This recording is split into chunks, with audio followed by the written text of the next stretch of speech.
السلام عليكم يا أطفال.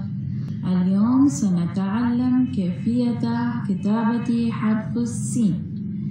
هيا يا أطفال، انظروا، أرسموا نصف دائرة. ثم الثانية، ثم نصف دائرة كبيرة وعميقة. نحاول مرة ثانية يا أطفال.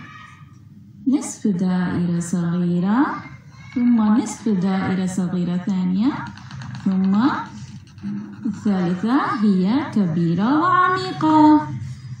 انظروا، نصف دائرة، ثم دائرة، ثم دائرة كبيرة وعميقة. السين مع الفتحة صا، والسين مع الكسرة سي، والسين مع الضمة سو.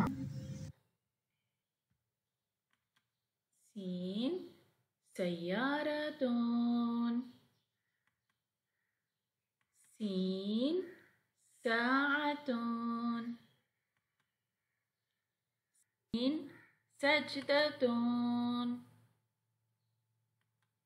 سين سنجاب. جزاكم الله خيرا.